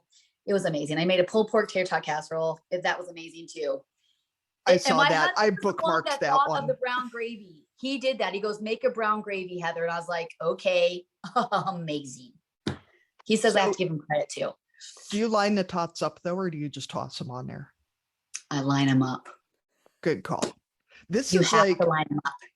I live in northern Iowa, so we're like at that hot dish central versus casserole. It's a whole thing, but whatever. I had no idea how much of a hot take it was, whether you line them up or whether you just chuck them on there. A big deal. I mean, we have had some Facebook straight up fights about who's a liner upper and who's a tosser oner. And now I do my round one. It's round. I do round with my round one, and I have to speed it up because people want to see it. But I have family that lives in Sioux Falls, South Dakota, and I have family that lives in Des Moines, Iowa. See? Yeah. Midwest right here. The Midwest, yes. We've been making the tachos too, but I've started using waffle fries because they're easier to scoop stuff up with. And it's like nachos, but with tater tots or waffle fries underneath. So like a poutine? No, it's like straight up nachos, taco meat and cheese and black beans and salsa and whatever. What? Put over waffle fries. Have to use that. Yeah. I might have to use Tell that. You what, good stuff right there. Poor Arlene just looks Okay, horrified. maybe that's going to be on our menu. So it's called tachos. Tachos? Yeah, TOTCHOS. It's tachos. Okay, yeah. I might have to add that to my board next week, and I'll tag Barnyard. Barnyard language. Maybe Barnyard I can make language. I'll have to tag you guys in that one. Maybe I can make a TikTok, and you can do whatever people do with other people's TikToks. I don't have any teenagers to tell me how to be cool, so I am just struggling through on my own. Thankfully, my kids don't tell me how to be cool. They don't tell me. They say things, and I look at them. I'm like, what does that mean? They like sick. That's not sick. Isn't being sick. It's like super cool. That was sick. And they say things to each other, and I'm like, what does that mean? Oh, you don't want to know. No, I really do. I really want to. If it's bad, you better tell me. Yeah. But or if it's good, I just want to know. Yeah. So I'm not cool at all. You're never going to be cool ever. Maybe for a short time. I'm still super cool because I can get the kids. They have the toys that record stuff and play it back. And I got their little bird to say fart the other day. And now we have the Alexa drop in. So I'll drop in the kitchen and make Alexa say fart. And they think it's great. But they're 4 and 5. So you got a little bit of a window. Yeah, you're cool for a little bit. I know my audience. It's 5-year-olds. Fine. Whatever. Arlene, do I just get to ask my next question too? Yeah, go for it. Wow. So Heather, we ask all of our guests if you were going to dominate a category at the county fair, besides Olympic weightlifting and monster chicken pot pies, what would it be? And categories can be real or made up to ensure that you win. So I think I'm going to dominate in the canned good area. I would definitely get a blue ribbon on canned goods because I can potatoes and carrots. I can applesauce and bone broth and chicken broth and every jam possible. I do vinegar medleys in anything. I just made for the very first time, I roasted my own tomatoes in my dehydrator, took 2 days, put them in olive oil with a bay leaf and garlic. And I have my own sun-dried tomatoes. Beautiful. And I'm very proud of myself because those jars are like $10 and I just created 20 of them. Plus you probably used up a lot of those tomatoes. Here's the thing. So when I can stuff, my family says, can I touch it? And I go, you can't touch it for a month. They're like, I don't understand. It has to sit there and marinate. And like I make salsa. I just canned 50 jars of homemade salsa. And he's, can you get the salsa? I said, no, you can't right now. And it has to sit for a little bit. Yeah. So my whole pantry is canned goods. I can anything. I make my own pie filling. I can tart cherry juice. So good for inflammatory, your joints. If I can it, I will. So I would say I would definitely get the blue ribbon for canning everything in your kitchen. Yeah, you name it. Definitely the top points in the canning category. I am. I think you should start teaching classes about how to cook like this. Now that you got some kids out of the house and you got a huge kitchen, you might as well put it to work. I am working on putting a cookbook together because if one more person messages me and says, do you have a cookbook? I think I don't know what I'm going to do. Run through the leaves naked, something. I don't know.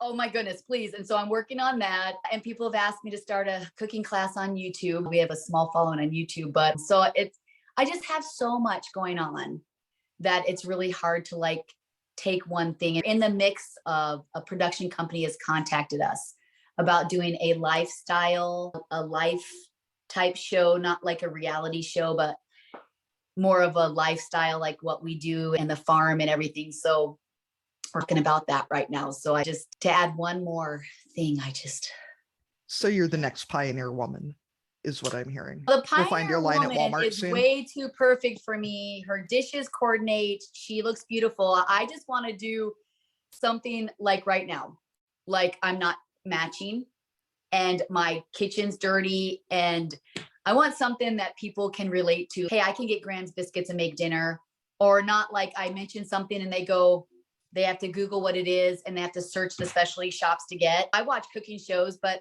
I don't make any of it because I don't got the time for that.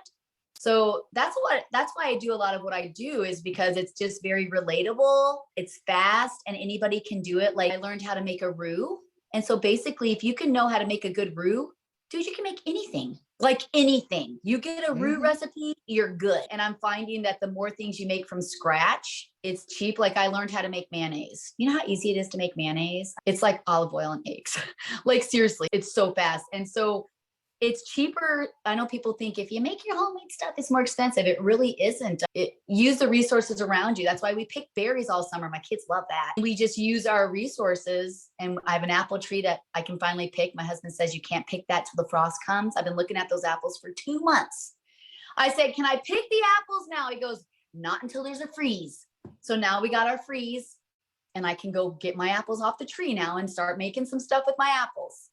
My 4-year-old has been asking to pick apples since before they started blossoming this year, I think. And he finally got to pick them this weekend. Just blew his little mind. So happy, hey? Had such a good time. He had his little end loader out there. He's scooping them all up in his little end loader and putting them in a hay rack and carrying them around. My goodness. Yeah, I've been waiting to do apple everything. Make my apple pie filling and can it. And I've been staring at these beautiful red apples. They're right outside my window. He's don't touch those. And I'm like, oh my goodness. So he gave me the thumbs up. Were you tempted to just shake a few branches and just collect the windfalls and then you could at least get started? I'll tell you, for my birthday, I got an apple picker. Ooh. An apple picker. He's, you're going to love this. And I opened it. I'm like, what is it? Oh, you can go out and pick the apples. And I'm thinking, great idea. Thank you. And apple picker, yay me. I get lawnmowers and I get apple pickers. And I think I got a skidster loader for my birthday one year, and I never drove it though, but it's my birthday present. So yeah, I got an apple picker. I mean, he was excited, so I had to act excited, but this is your week now. This is my week. I'm going to use my birthday present and I'm going to go pick my apples. That is very exciting. Yeah. Were you out there like the morning of the first freeze? Like just right out there in your jammas picking apples? Or did you? Well, I just got the okay. He made me wait a couple freezes. So today's the day. Harsh. So now that it's nice, I'm like, I'm going to pick these apples. I don't care. Yeah, I don't care. They're beautiful, deep red apples. And we couldn't pick them for a while because he says if you pick them, like you had to wait till the tree had to mature or something. Because if you pick, it does something. I don't really know. So this is only my second year I've been able to pick the apples on this tree, and he planted it a long time ago. Yeah, I think you need to plant an orchard between you and the chickens.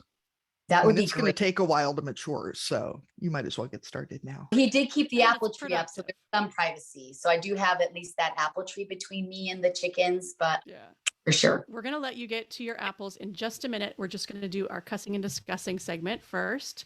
We've registered for an online platform called SpeakPipe where listeners can leave their cussing and discussing entries for us, and we'll play them on the show. So go to speakpipe.com/barnyardlanguage and leave us a voice memo, or you can always send us an email at barnyardlanguage@gmail.com and we will read it out for you. Katie, do you have something to cuss and discuss this week?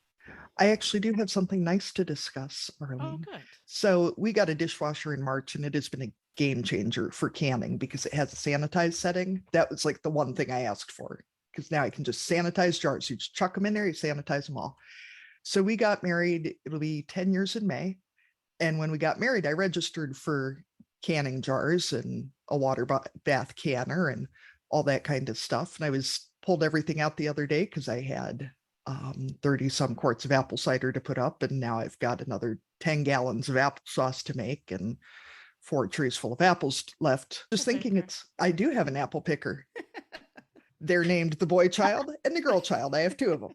Yeah. And I have one with a pole and a little claw thing at the top. Anyway, I was thinking it's probably the only wedding gift that I use every year. And I got so much shit for registering for canning jars, because what kind of person registers for canning jars? I'm like, I was 32 when we got married. I had dishes, didn't have canning jars, and I still use them every year. And it makes me happy. I was just thinking it's probably the only thing that I use consistently. So I feel pretty good about that. Heather, what do you have to cuss and discuss? Oh, anything? Anything. Yeah, this is just a free for all. Whatever you want. Can be good, bad. You like talking about. I guess the only thing would be is I'm a Christmas tree girl and I put a Halloween tree up and my family keeps bothering me about it, saying that it's way too early. I put my first Halloween tree up. I do one every season. I usually take it down by Easter. I know that's a little ridiculous, but I change out the decorations. So my husband comes in, I put up a cute Halloween tree for the kids, and he's, what is that in my house? And I'm like, what do you mean? You know me. So I guess that would be it. My family just keeps making fun of me about my trees, but they take the candy off of it. So they're happy about that, but they're not happy that I put a Halloween tree up. But so it sounds like your tradition is decorating and their tradition is giving you a hard time about it. Is that yes, it is. Okay. Yes, good. it is. Yes, it is. And when I had went to visit my mom about a month ago, my family forgot me. And I was at the airport thinking maybe they wanted to see me.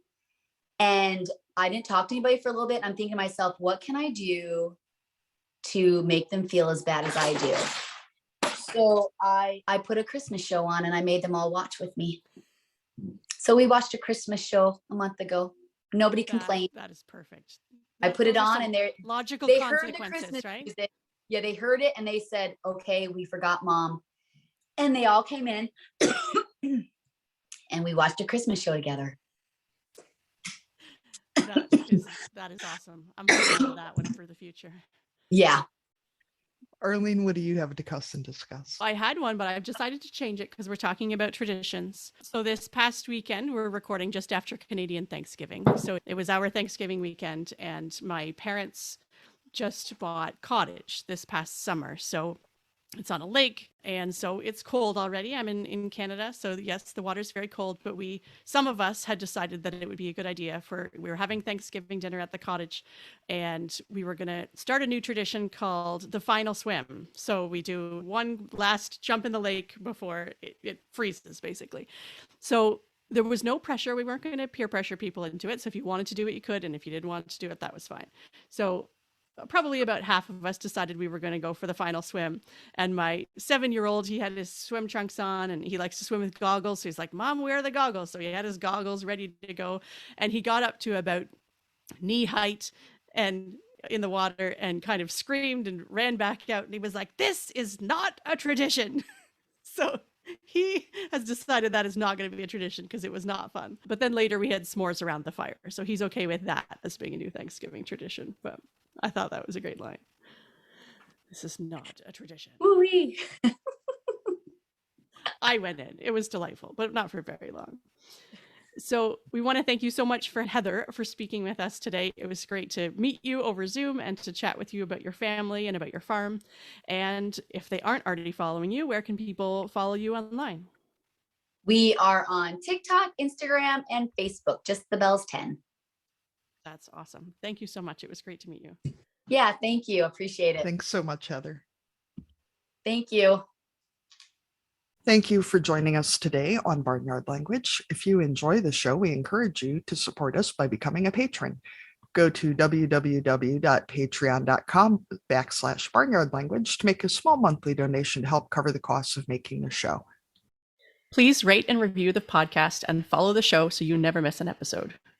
You can find us on Facebook, Instagram, and TikTok as Barnyard Language, and on Twitter, we are Barnyard Pod. If you'd like to connect with other farming families, you can join our private Barnyard Language Facebook group.